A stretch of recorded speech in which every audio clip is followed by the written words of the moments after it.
In today's world, we've got lots of challenges facing us, and those challenges include the current crisis. But there's a way that we can learn from those who have had training in other areas of crisis. And today, you're in for a treat because I've got joining me right now one of my friends who has experience in this. Her name is Mary Kelly. She is a retired commander in the United States Navy, graduate of the Naval Academy in Annapolis, and also holds a PhD in economics. Mary, it's wonderful to have you with us today. Terry, thanks so much for letting me be part of your audience today. Well, it's really exciting. I thought about you because we're going through a lot right now. And the person watching this video right now has probably got some challenges. As an entrepreneur, you've got the crisis, of course, that's going on with the coronavirus, but also there's the economic area of it. And so I wanted to tap into your wisdom and your knowledge. I'm sure going through naval school and as your work in the Navy when you were there, a commander, you learned how to handle a crisis. And literally it was training for life and death. And it would seem like there'd be some principles that you would have, that they trained you to say, when it hits, do this, this, and this, that would be applicable for us today, as well as some other times. Do you have some ideas and some insights you could share with us?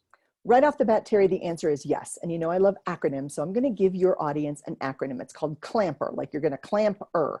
Clamper, I like it. Clamper. It's unique enough to where you can remember it. So very quickly, clamper, calm and reassure other people. That's your job as a leader. Your calm is contagious. Number 2, lead through the volatility. You can swim with the tide, you can float with the tide, or you can swim against the tide. Many people are swimming against the tide saying, oh, I just want to go back to the way life was. That's not going to happen. Lead through the volatility, get ahead of the tide. I like Number 3, the adapt. Adapt quickly to challenges because this is what leadership is. It's not sitting in the big chair and enjoying status quo. Number 4, manage the uncertainty. Uncertainty right now is high among your clients, your consumers, your customers, your suppliers, and your employees. Your job is to manage the uncertainty. Number 5, the P, promote collaborationship. Yes, I have made up that word. Promote collaborationship. I like that, collaborationship. Collaborationship, it's like leadership. Yeah, and a good ship in the Navy, that's right. That's right, I think it's gonna catch on, I do. So this is what we're seeing right now is our supply chains have been massively disrupted, and now is a time to pivot, which is my other acronym for today. And it is promoting collaborationship, especially among your closest competitors. This is what many people don't do. Number 6 is to encourage resiliency. If you have never been through adversity before, you find this very challenging. And this is why some people are struggling because they've never really had a life or death situation before. If you know the brain pattern of our first responders, our Navy SEALs, our Army Rangers, their brains respond differently to adversity because they've been trained, we've been through it. And then the last one, respond to changing information fast and get that information out to your team. That builds trust, it establishes you as the leader, and it makes people understand that we have to respond in appropriate ways. Clamper. Excellent. That is good. And I can see that will apply a lot to today and how we can adapt on that. But I also want to ask you about economics. I think that as bad as the coronavirus is, and it's terrible, the thousands and hundreds of thousands of people whose lives are threatened with it, it's bad. But we've got even more, I think, from the economic point of view. You earned your PhD in economics, and you're one of the top economists in the country.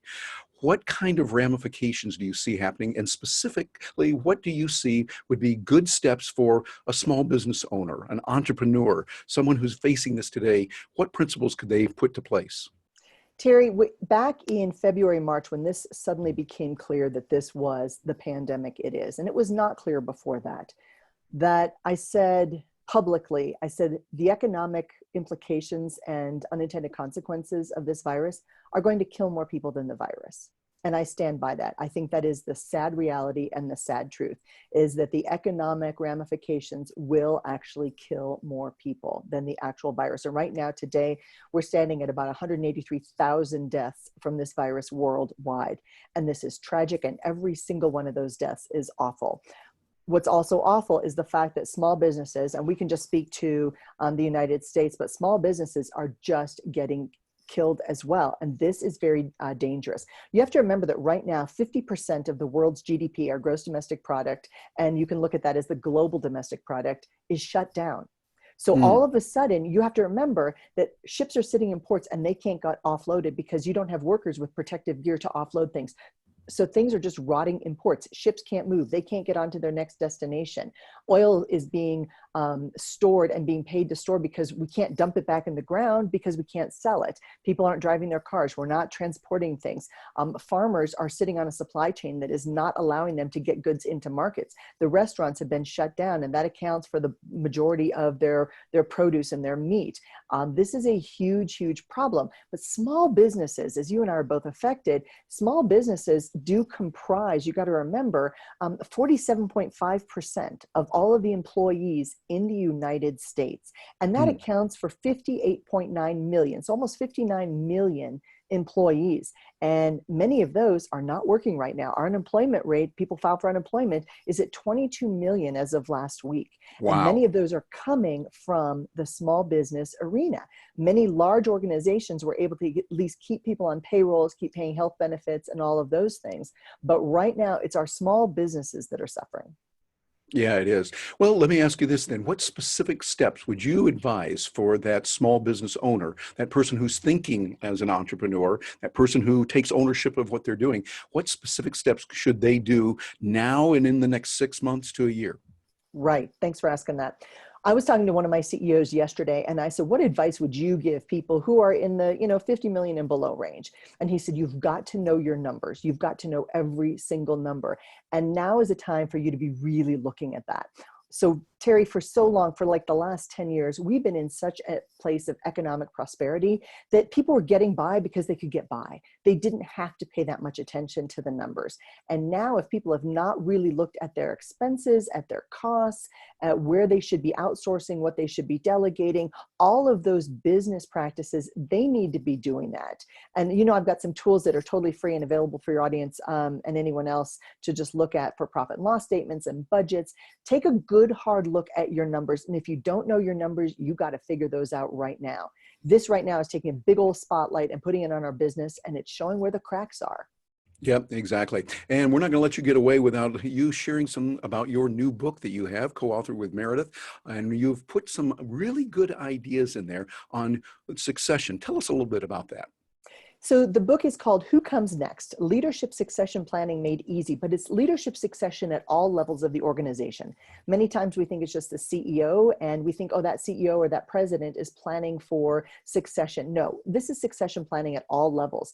That frontline supervisor is a critical part of your organization. That mid-level manager is really important. So how do you look at all of the positions in your organization and plan for that next step?